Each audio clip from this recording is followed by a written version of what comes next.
안녕하세요. 지금 마실 차는 라벨로는 전혀 모르겠어요. 대만에 제 주변 차를 좋아하신 주변 분들이 대만 여행을 자주 가시는데요. 저한테 매번 하는 말이 있어요. 대만에 여행을 가면 물론 지역마다 다를 수 있겠지만 특히 뭐 이렇게 찻집과 뭐 이런 것들이 굉장히 많이 늘어선 길이 있나 봐요. 거리가 있나 봐요. 동네? 어쨌든 그런 곳이 있는데 거기는 매일매일 다른 찻집을 들릴 수 있고 정말 어디를 가든 차를 뱉어주게 준다 라고 말을 하면서 찔끔찔끔 나오는 게 아니고 잔뜩 양껏 준다. 언제 한번 꼭 같이 갔으면 좋겠다. 차 좋아하는 사람들한테는 약간 천국 같다. 이런 느낌까지 이 얘기를 몇 번 했거든요. 저보고도 같이 가자고. 근데 저는 해외라고는 제주도 딱 한 번 가본 게 전부입니다. 여권은 당연히 없고요. 비행기 타본 거 한 번. 비행기 타본 게 딱 한 번 빼놓고는 가본 적이 없어요. 그만큼 여행에 대한 욕구가 별로 없다는 뜻이기도 한데요. 머릿속에서 가는 게 좋나 봐요. 몸이 힘든 건. 아, 싫은가. 이런 생각도 들고, 전에 친구들한테도 말한 적이 있지만, 어쨌든 나는 내가 몸이 썩 좋지 못한데, 거기에 대한 욕구가 강했으면 아마 많이 힘들었을 것이다. 어떤 외부로 나가고, 외부 바깥 활동을 하는 것에 대한 욕구가 강했으면 힘들었을 것이다. 라고 생각을 하거든요, 저는. 그래서 그 얘기를 했어요. 근데 그래도 한번 갔으면 좋겠다. 진짜 딱 보고 싶은 것만 보고, 쉬고 싶은 만큼 푹 쉬고, 먹고 싶은 거 먹고, 이런 식의 정말 편안한 여행, 쉬는 여행을 관광 말고 갔다 올 수 있을 것 같다. 대만 온천도 되게 좋은 데가 많다고 하더라고요. 그러면서 저와 가까운 두 분이 모두 추천한 곳 중에 하나가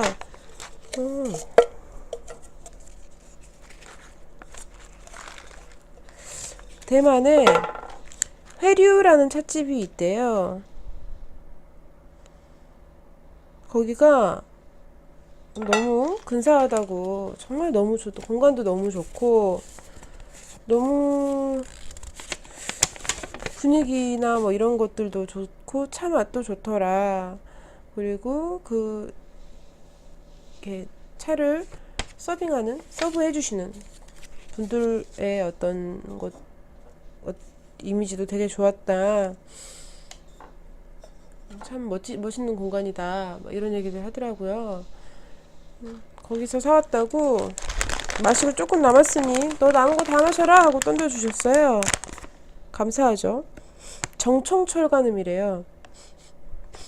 좀 발효도가 좀 되는 것 같아요. 왜냐면 되게 독특하거든요. 철간음 이게 잎이 약간 암차 같아요. 느낌이 큰 잎이 이렇게 뭐라 그래야 되지? 뭔가 눌리지 않고 확 그대로 제멋대로 마르는. 어떻게 하려면 이렇게 말릴 수 있죠? 이런 생각이 들거든요. 왜냐면 집에서 호박 고지나 뭐 이런 무만 말려봐도 모양이 확 쪼그라들어요. 모양이 쪼그라드는데 물론 이게 이 찻잎 본연의 그대로 모습은 아니지만 쪼그라든 모습이잖아요. 근데 이게 어떻게 하면 이 정도로 안에 말하자면 공기가 들어가 있거든요. 이게 무슨 뜻이냐면요. 이게 아주 설명을 못 하겠어요. 어떡하죠? 설명을 하고 싶은데 설명을 못하겠어요. 어쨌든 자, 가볍게 말랐다고 할게요. 그래서 전혀 모르시겠죠? 하지만 가볍게 말린 것 같은 느낌의 독특한. 그때 마셨는데, 함께 같이 마셨는데 기억이 잘 나지 않아요. 저는 최소 서너 번은 마셔봐야 그쵸, 맛있더라. 근데 일단 인상은 좋았던 걸로 기억을 하고 있습니다. 괜찮은데? 막 이렇게 했던 걸로 기억을 하고 있어요. 모신 손님도 이우고 있고 오늘은 편하게 마실 거예요. 마셔본 차기도 하고, 저는 사실은 대만 우롱을 제일 쉽게 우리는 것 같아요. 그 말은 쉽게 생각하는 것 같아요. 우림을 별로 조심하지 않고, 차 양도 뭐 아주 조심하지 않고 전 대부분 그렇긴 하네요. 그렇네요, 생각해보니까. 유독 왜냐면 보이차는 해차의 경우 아무래도 조심하게 되고, 암차도 약간 신경을 쓰게 되고, 단총 같은 경우야 말할 것도 없고요. 근데 우롱차 같은 경우는 심지어 우리다가 좀 진한 것 같으면 찻잎을 덜어내고 이런 것에 대해서도 너무 부담이 없고, 그리고 막 보이차 같은 경우는 이렇게 아주 길게 마시기 때문에 그래도 초반에 너무 농도를 조절해줘야 된다는 생각을 하거든요. 근데 우롱차 같은 경우는 5번 이상만 마시면 됐다 이런 생각이 들어서 그 부담이 없는 것 같아요. 지금도 첫 탕이 좀 연하다는 생각이 드는데 다음 탕이 좀 더 진하면 되지 뭐 이런, 지금은 입가심 하면 되는 거니까 뭐 이렇게 생각합니다. 편하게.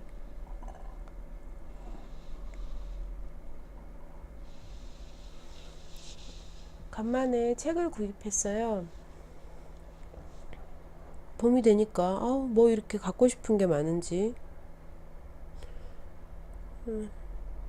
이것저것 저것도 갖고 싶고 이것도 갖고 싶고 탐내다가 책을 조금 구입을 하고 또 차를 조금 구입을 하고 뭐 이랬습니다. 책은 빨리 오잖아요. 우리나라에서는 온라인 서점에서 책을 구매해도 책이 빨리 오잖아요. 그래서 주문을 했더니 바로 다음날 왔어요. 앨리스 먼로의, 우리나라에서는 최근에 발매가 됐지만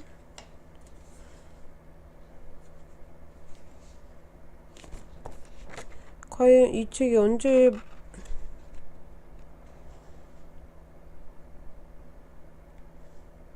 쓴 걸까요?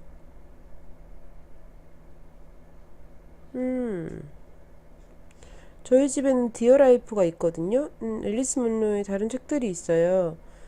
첫 소설집, 여기 저자 양력이 간단하게 나온 데를 보면 1968년 첫 소설집 행복한 그림자의 춤이라는 책을 발표했다고 했는데 그 책이 집에 있어요. 집에 있는 앨리스 문로의 책이, 행복한 그림자의 춤은 어디 갔지? 여기 있다. 이거랑 디어라이프랑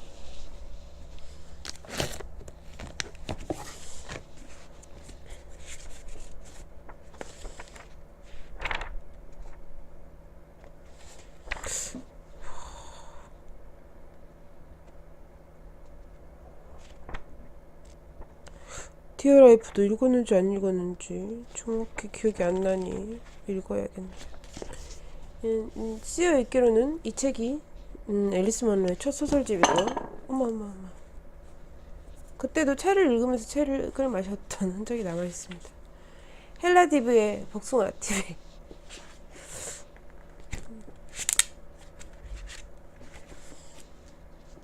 게 있고, 그리고 이것도 제가 아주 재밌게 읽었어요. 저는 앨리스 문로의 작품이 좋았거든요.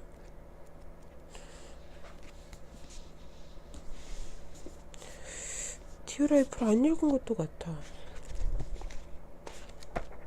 네, 이것도 다시 읽어야겠지만 이걸 읽고 이걸 읽어야겠어요. 디어라이프는 앨리스 문로가 본인이 마지막 작품이라고 선언을 했고 그 뒤로 다시 글을 쓰지 않았습니다. 물론 이제 더는 젊지 않으시니까요. 90세가 되어 가시네요. 이걸 읽고 이걸 다시 읽어야겠어요.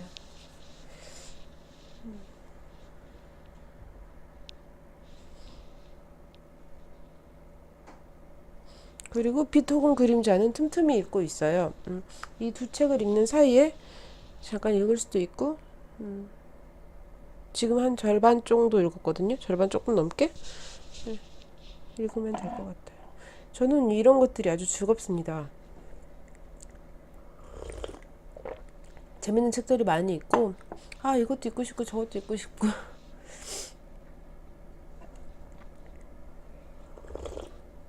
뭘 읽을까 고민하는 어떤 즐거움. 이걸 읽다가 아, 이거 빨리 읽고 저것도 읽어야지 하는 어떤 기대감이나 뭐 설레임 같은 것들. 책도 차도 저에겐 좀 약간 그런 면이 있어서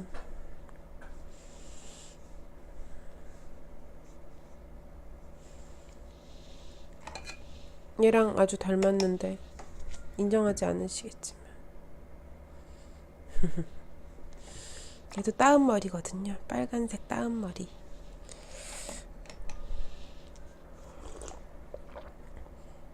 묘하게 스파이시한 향이 조금 있는 것 같아요. 정확하진 않은데 뭐 늘 정확하진 않죠. 스파이시한 약간 뭐 계피나 어떤 그런 약간 향신료 같은 약간 단맛이 도는 향신료 이런 종류가 약간 느껴지는데 정확히는 역시 모르겠습니다.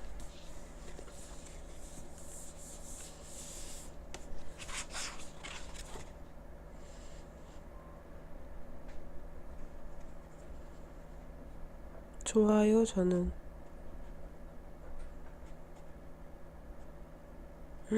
이게 무려 78년작인데 제가 태어나기 전에 쓴 글이네요.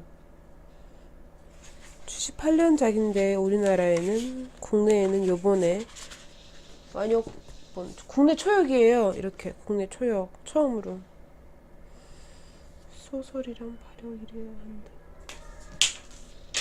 저는 제가 특별히 어떤 작가들을 좋아합니다라고 말하기에는 생각보다 몹시 잡식이더라고요. 여성 작가들의 글을 좋아하는 것 같아. 일본 작가들의 글을 좋아하는 것 같아. 라고 말을 하고 나서 되짚어 보면 일본 작가들의 책을 좋아하나? 물론 뭐 하루키 같은 경우는 좋아해요. 좋아한다고 말할 수 있을 것 같아요. 20년 이상 꾸준히 읽고 있고 새 작품이 나오면 찾아봅니다. 마음에 들지 않기도 하고 들기도 하지만 대체적으로 이번에는 또 하루키가 이런 글을 이렇게 썼구나 뭐 이렇게 느끼기도 하고요.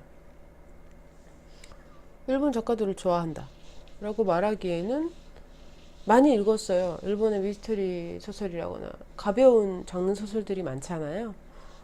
진짜 아가사 크리스티나 뭐 이런 것처럼 킬링타임용으로 최고 뭐 이런 느낌이거든요. 저에게는 대체적으로 사회파 소설 막 이런 거라고 읽어도 엄청 깊이 있게 느껴지지는 않아요. 잘. 그래서 일본 작가 좋아하는 작가를 말하러 가면 일본 작가들을 말하러 가면 열댓 명, 20명씩 주워 섬길 수 있지만 좋아하는 작가라고 하면 하루키가 전부인 것 같아요. 한두 권씩 그래 그건 재밌더라 뭐 이 정도는 있지만요. 다 싫다는 얘기가 아니고. 그리고 그렇다고 요즘에 뭐 여성 작가들의 글을 많이 읽는 것 같더라라고 생각하면 그렇지도 않아요.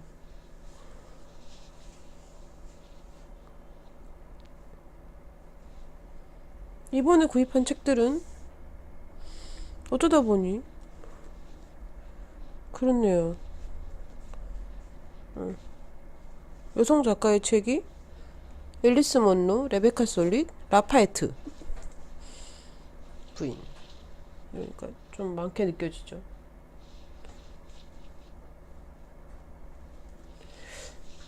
그때그때 다른 것 같아요. 그때그때 다르고 많이 읽는 것이 무조건 좋아하는 것이라고 말할 수도 없는 것 같아요. 왜냐면 저는 추리소설이나 뭐 장르소설들을 꽤 많이 읽거든요. 머리 복잡하고 약간 스트레스 받을 때 되게 저에겐 좋아요. 기분을 환기시키고 뭐 이런 용도로. 근데 추리소설을 정말 좋아하냐고 물어보면 또 그렇지도 않거든요.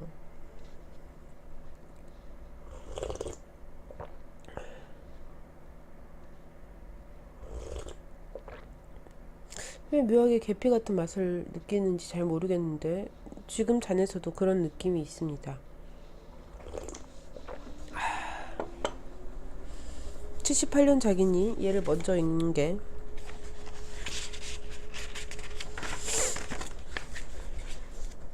네, 제가 문학동네 세계문학전집이나 민음새 세계문학전집 둘 다 좋아하는데요. 그렇게 치면 뭐 이런 전집들이 저는 하나만 모으지도 않고 출판사별로 모으는 것도 아니고 이래서 여기 출판사 거 저기 출판사 거 뭐 이렇게 저렇게 있습니다. 민음사의 것들도 있고 최근에는 저는 이거 중에서도 반양장으로 된 거 좋아해요. 양장으로 된 거 말고. 그래서 꼭 반양장. 반양장이라기엔 사실은 이게 제본이 살짝 두께올수록 위험하다는 생각이 들긴 하거든요. 저 나름 제본 할 줄 아는 네, 수제 노트를 만들었었기 때문에 할 줄 아는데 위험하죠. 하지만 저는 뭐 책을 아주 험하게 읽는 사람은 아니니까 어쨌든 약간 기대도 되고 긴장도 됩니다. 오랜만에 읽는 앨리스 먼로기도 하고.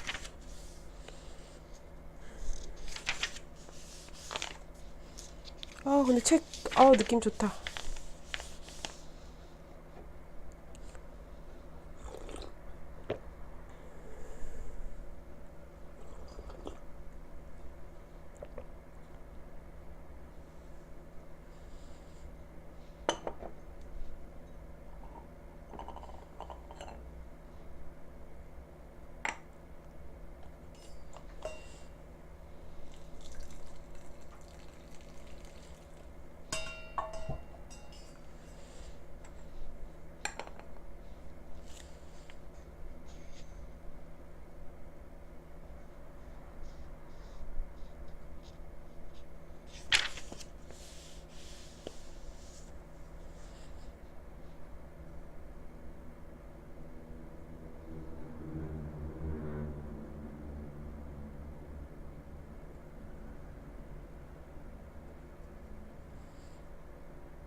이 차 묘한 느낌이 사실 굉장히 두통도 심하고 약간 기분도 가라앉고 막 이런 상태였거든요.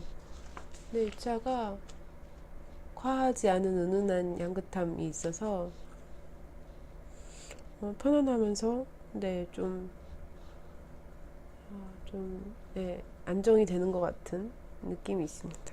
좋네요. 잘 선택한 것 같아요.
찻잎을 좀 더 넉넉하게 넣었어도 됐지 않았나 싶어요. 짧게 짧게 아주 쭉 길게 오래 마셔도 좋았을 건데 금방 아쉬워질 것 같은 생각이.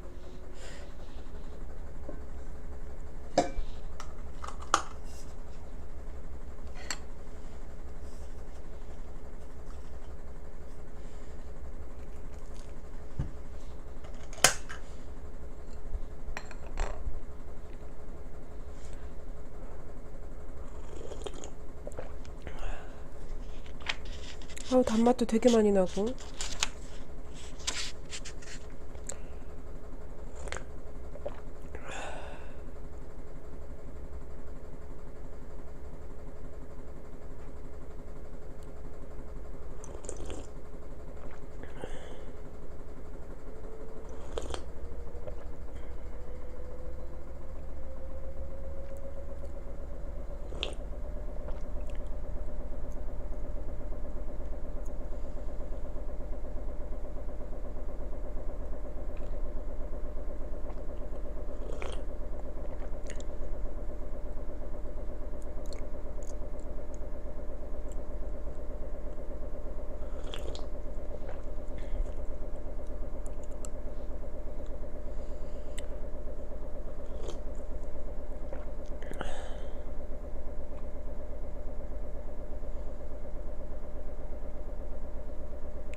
저는 앨리스 문로의 책을 읽을 때마다 지나치게 사실적인 거 아닌가 라는 생각이 들거든요. 너무 가감이 없는 게 아닌가 이런 생각이 드는데, 그 가감 없음이 과연 그 당시에 쓴 글이 맞나 싶은 생각을 하게 해요. 이 책도 40년 전, 40년이 좀 더 됐죠. 42년 전에 쓴, 출간이 됐으니까, 출판이 됐으니까, 그거보다 빠르면 빨랐지, 더 오래됐으면 더 오래됐지, 출판된 후에 글을 쓰진 않았을 거 아니에요. 그런데도 여기에 쓰여 있는 문장들이나 태도들이 그 당시의 여성들이 쓸 법한 문장이나 생각이나 태도는 아니었다는 느낌을 받거든요.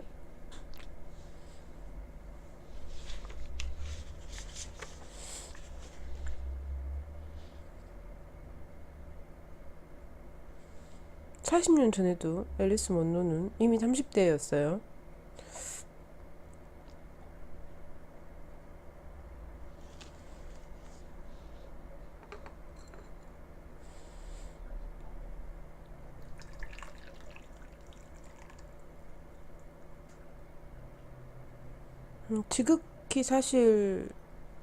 지극한 사실, 부인할 수 없는 사실들을 그려내면서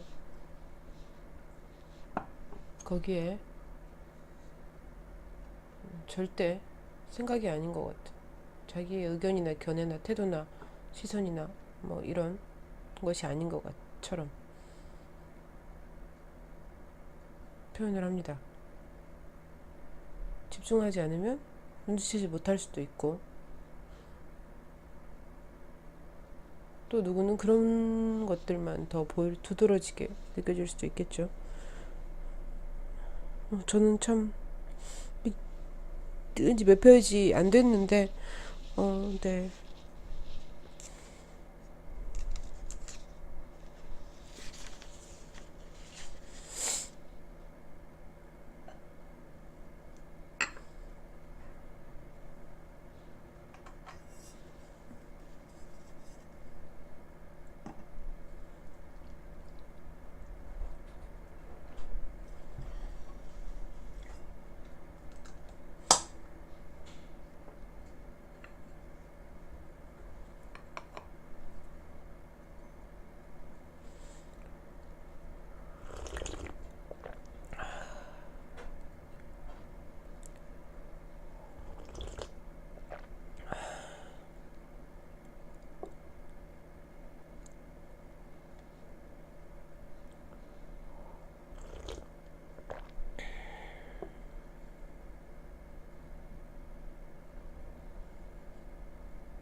로즈가 끼어들어 사실이 아니라고 말하려 한다. 무엇이 사실이 아닌 걸까? 아버지는 한 손을 들고 로즈를 쳐다보지도 않은 채 말했다. 조용히 해. 로즈가 사실이 아니라고 말할 때 그 뜻은 애초에 자신은 언쟁을 시작하지 않았고 단지 반응했을 뿐이라는 것. 플로가 자꾸만 부추겼다는 것. 그리고 지금 플로는 모든 것을 자기한테 유리하도록 비틀어 터무니없는 거짓말을 하고 있다고 생각한다는 것이다. 로즈는 플로가 무슨 말이나 행동을 했든 자신이 무슨 말이나 행동을 했든 그것은 전혀 중요하지 않다는 사실을 알면서도 외면한다. 중요한 것은 갈등 그 자체이며 그것을 멈출 수는 없다. 지금과 같은 지경에 이르기 전에는 절대로 멈출 수 없다.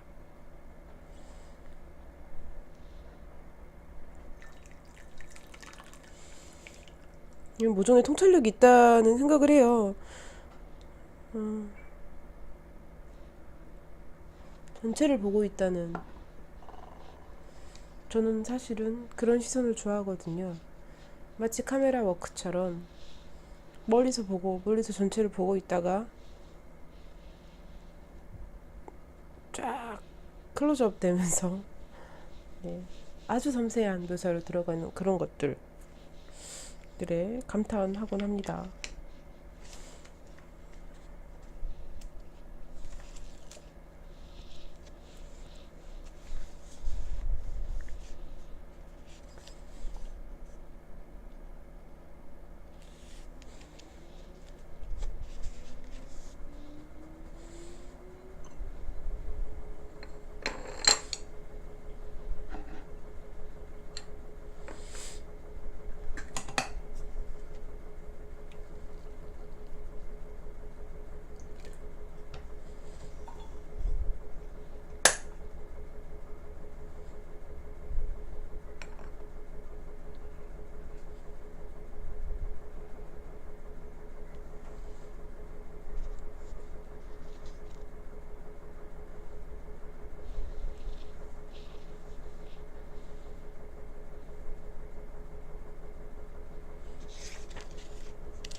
이런 표현들이 되게 놀라운 게요.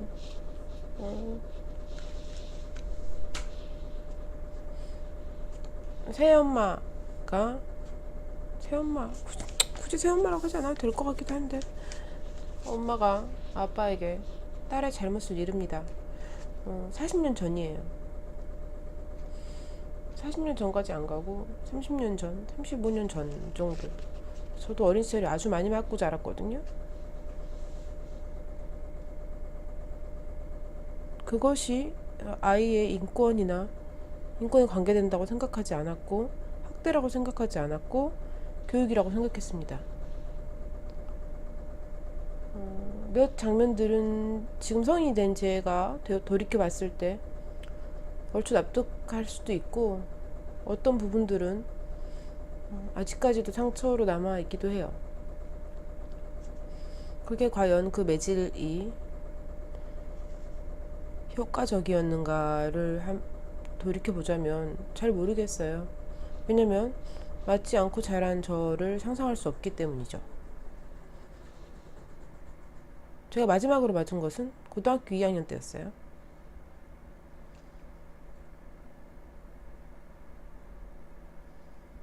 그렇다고 저희 부모님께서 무자비하고 폭력적인 성향의 분들은 아니시거든요.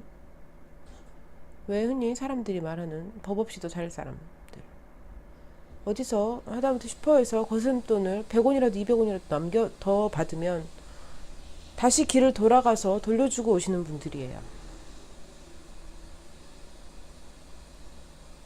실제로 무거운 짐을 들고 가다가 어디다 잠깐 융통성도 되게 없어가지고 맡기고 뭐 아유 넉살 좋게 변죽 좋게 뭘 물건을 맡기고 자기 약간 편한 쪽으로 유리하게 행동하고 이럴 줄 모르시는 분들이에요.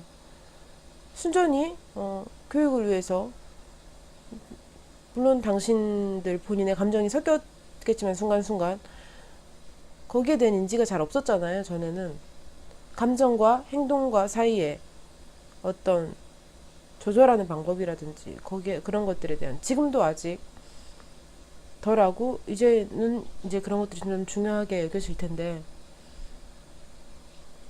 여기도 보면 다른 책에서도 그랬거든요. 아이들이 학대를 많이 당해요. 그 앨리스 먼로가 쓰고 있는 배경이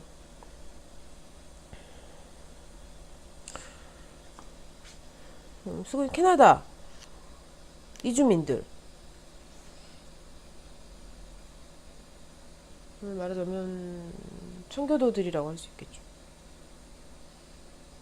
캐나다에 원래 살고 있던 사람들 간의 어떤 문제라든가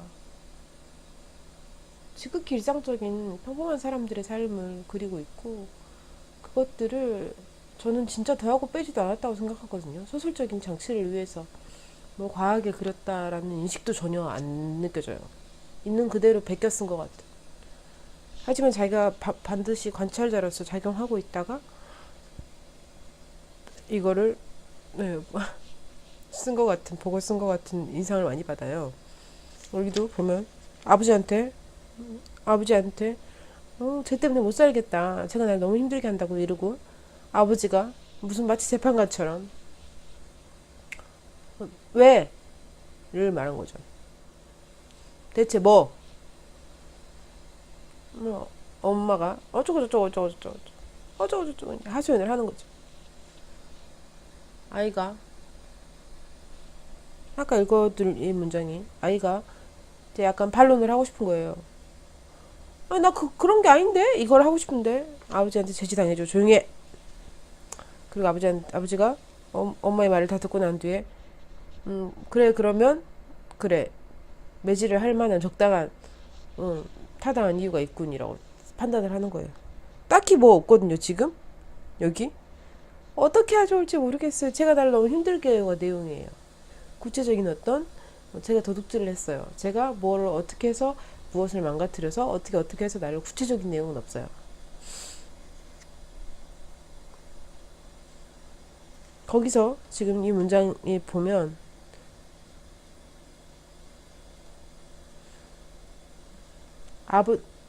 내기를 다 듣고 아버지가 이제 페이지 처음 단어가 장엄한 매질이었거든요. 장엄한 매질을 시작하시는 거죠. 아버지가 발동을 걸기 시작한다. 딸을 한번 쳐다본다. 처음에는 차갑고 시비를 거는 듯한 눈빛이다. 그 눈빛은 아버지의 판단을, 루즈가 얼마나 가망 없는 처지인지를 알려준다. 그러다 눈빛이 사라지며 다른 것이 차오른다. 옹달샘에서 낙엽을 치우면 물이 차오르듯이 아버지의 눈에 혐오와 쾌락이 차오른다. 로즈는 그것을 보고 알아차린다. 분노가 그런 식으로 표현된 것뿐일까? 그녀는 아버지의 눈에 분노가 차오른다고 봐야 하는 것이 아닐까? 아니, 혐오가 맞다. 쾌락이 맞다. 아버지의 얼굴이 풀어지고 편하고 점점 젊어진다. 그리고 아버지는 벨트를 풀죠. 옛날에 다 가죽 허리띠를 썼잖아요. 그 가죽 허리띠로 많이 때렸거든요.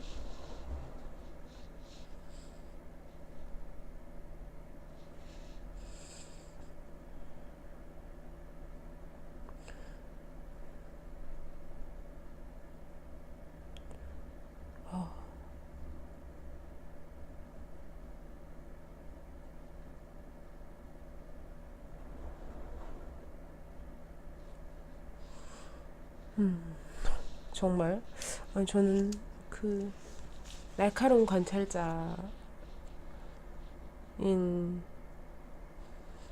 라고, 작가가 아주 날카로운 시선을 가진 관찰자라고 생각합니다.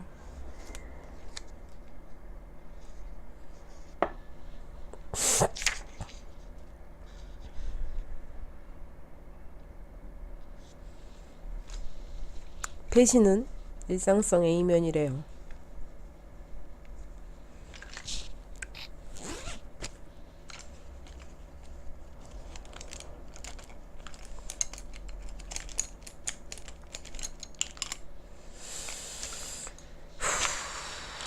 그래서 과거에 이런 지금 시대를 살고 있는 우리가 받아들이기 힘든 과거의 흔적들을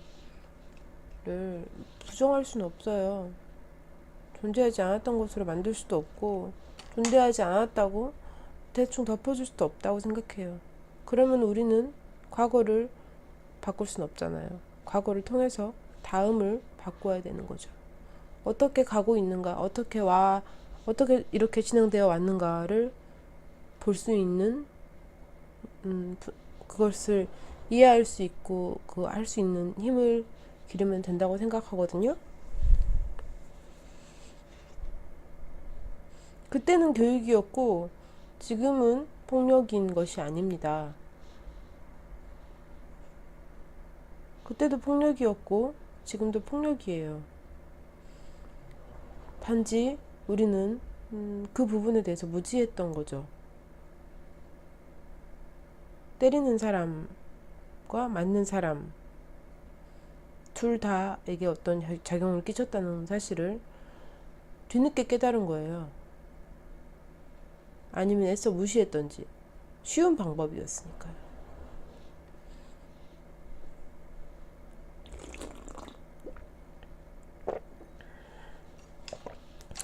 쉬운 방법을 찾으면 당장은 되게 편한데요. 나중에 되게 후회가 되는 것 같아요. 돌이키기도 힘들고. 저도 아이가 어렸을 때 때렸거든요. 뭐 아주 많이 때린 건 아니었지만 어쨌든 때렸어요. 머리를 툭툭 치고 이런 거는 저도 싫어하지만, 제가 아이가 어렸을 때까지만 해도 그렇게 생각했던 것 같아요.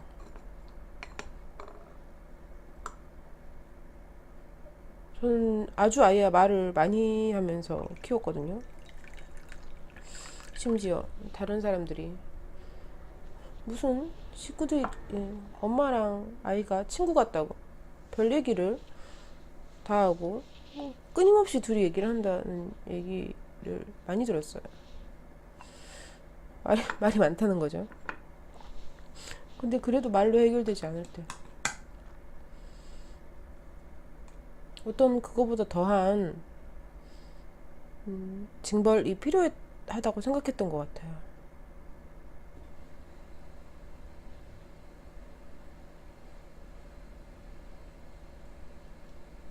말하자면 그건 사실은 공포정치 같은 거잖아요.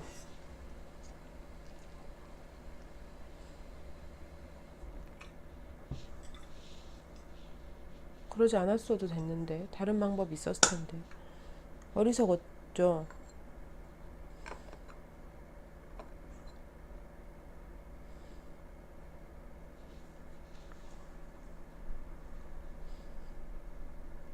그리고 지금은 소리를 지르는 것에 대해서도 생각합니다. 혹은 아이 소리를 지르는 것, 혹은 잔인한 말을 뱉는 것, 상처가 되는 잔인한 말들이 있잖아요. 생각해요. 생각하고 또 생각해요. 지금 이제와 생각을 시작한 건 아니지만 계속 생각합니다. 그리고 순간적으로 감정적으로 대처했을 때, 뱉어냈을 때 최대한 빨리 사과합니다. 제가 지금 완벽하게 잘할 수는 없더라고요. 그렇다고 나를 왜 그랬어요, 왜 그랬어요 하고 나를 탓하고 있어봤자 별 나아지지도 않아요. 그래서 그 대신 재빨리 사과를 해요. 미안해. 미안해. 내가 너한테 그렇게 말하면 안 되는 거였는데, 내가 너한테 굳이 소리 지를 내용은 아니었는데, 내가 너한테 소리 지른 거 미안해. 내가 너한테 말을 좀 심하게 한 것 같아. 나라도 기분 나빴을 것 같아. 미안해. 미안해. 저는 사과를 잘하는 어른이 되고 싶어요. 나이가 계속 들수록 더 사과를 잘 할 수 있는, 잘못한 것을 인정하고 사과하고 그걸 잘하고 싶어요.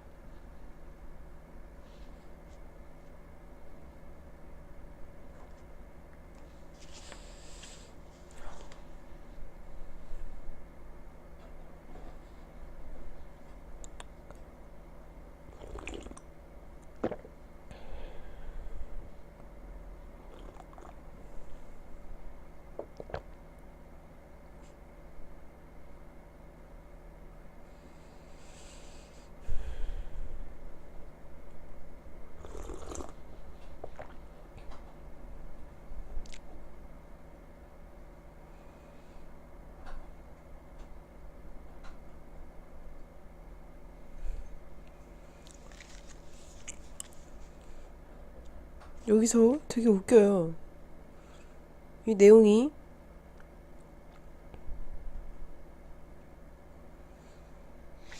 맡고 있는데 화자인 아이 로즈가 둘이서 연기를 하고 있다고 있는 것처럼 말을 줄이고 읽어야 되겠어요. 말을 하기 시작하면 끝없이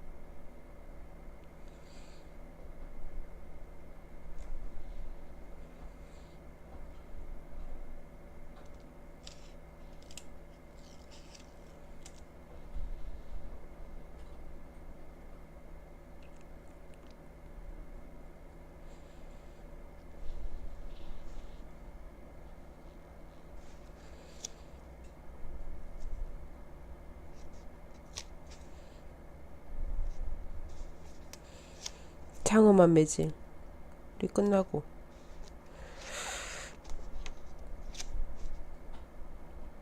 이미 진정된 상태로 접어들어 무자비한 폭행도 다 끝난 일, 바꿀 수 없는 일로 느껴진다.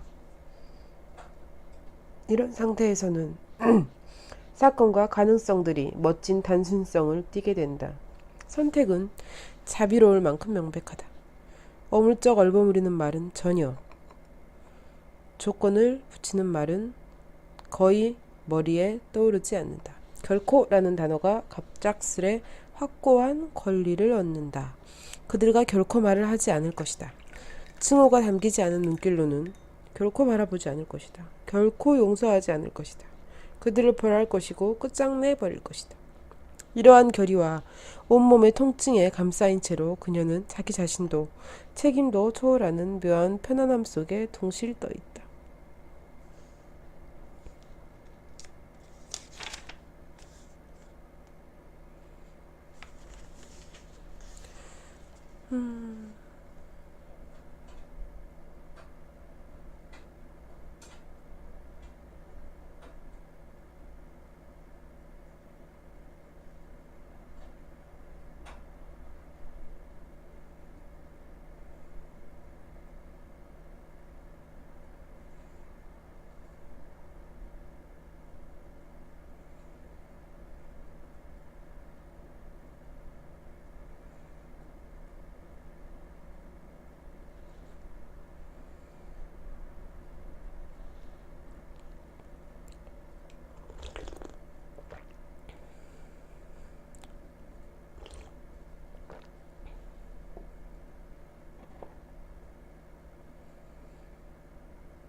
뭔가 물이 없어서 너무 아쉽다. 근데 사실은 맛도 많이 옅어졌거든요.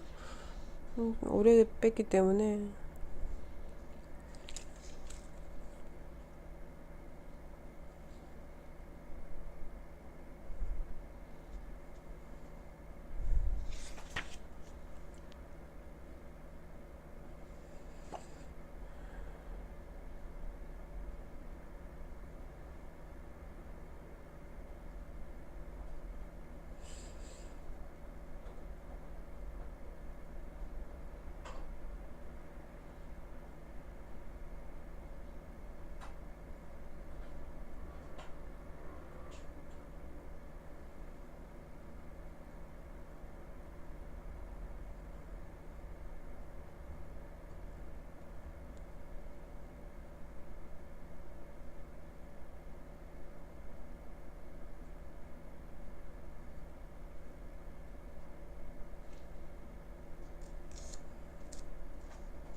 사실은 제가 가장 좋아하는 글들은, 편하게 읽을 수 있는 글들은 잘 아니에요. 그냥 편하게 읽을 수 있는 글들은 아니고, 제 감정을 많이 소비한다거나 뭐 생각을 많이 해야 되는 글들을 좋아합니다.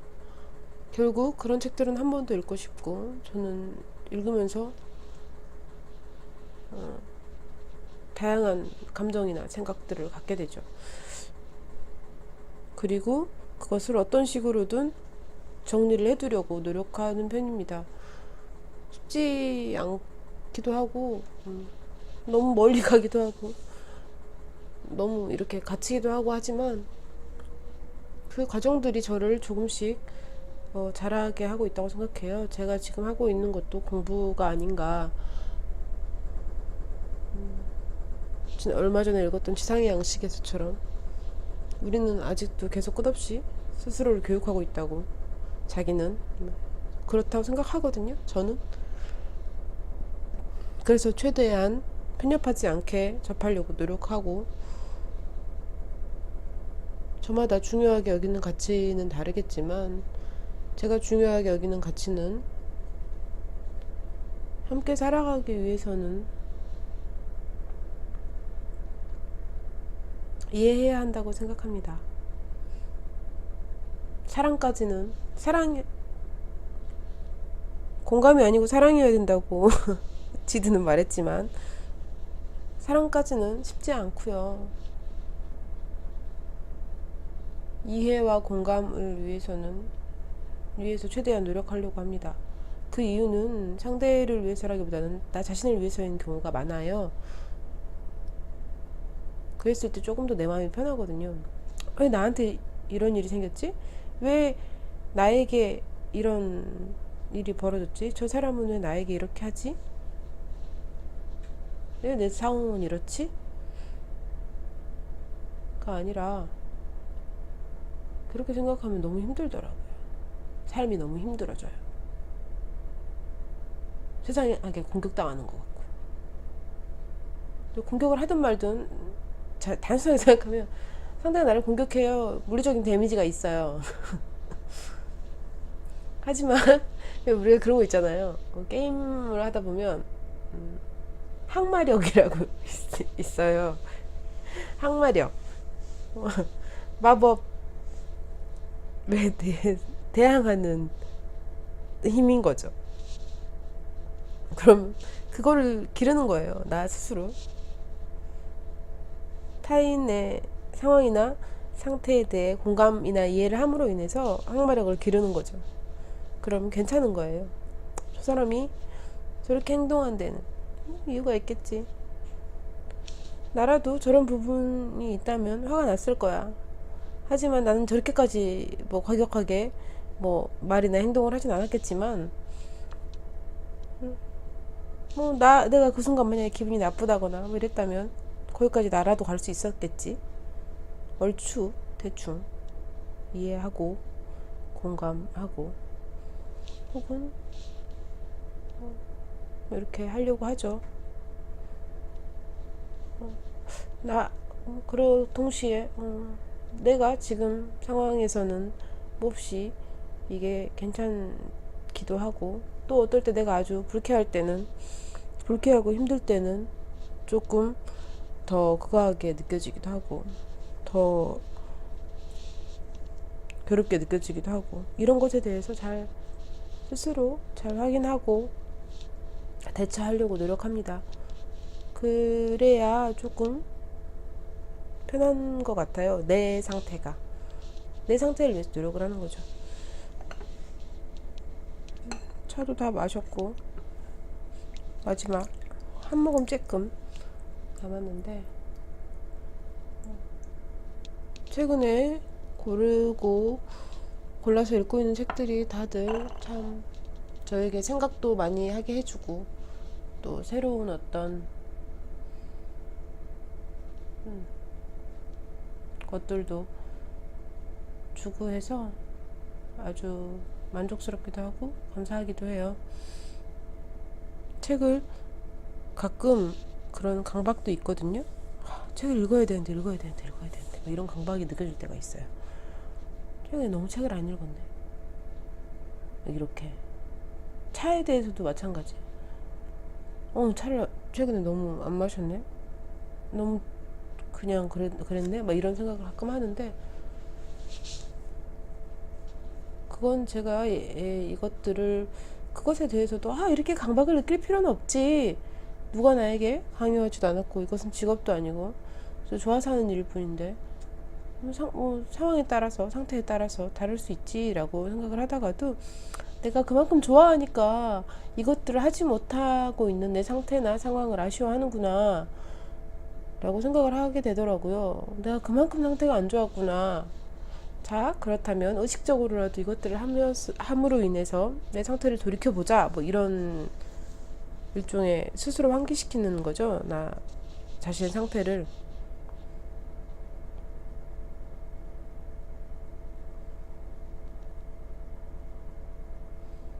생각이 많고 그것들을 어떻게 발전시켜 나가느냐, 혹은 어떻게 잘 가지고 있느냐, 잘 이렇게 추스려서 가지고 있느냐는 본인의 자기 자신의 몫입니다. 하지만 그것도 연습과 훈련이 필요하다고 생각해요. 세상 모든 일에는, 집에서 식구들에게 밥을 해주는 일도 연습과 훈련이 필요하고 시간이 필요합니다. 물론 감각이나 재능이나 재주가 더해줄 수는 있겠지요. 하지만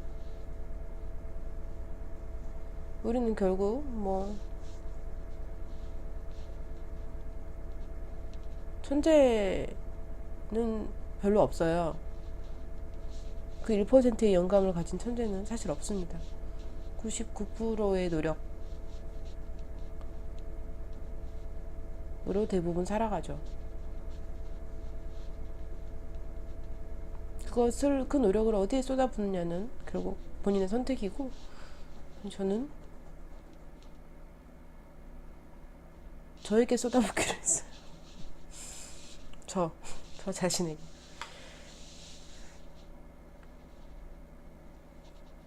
여러분들도 99% 전부를 자신에게 쏟지는 않더라도 자신에게 많이 퍼센트를 내어줬으면 하는 바람을 가져봅니다.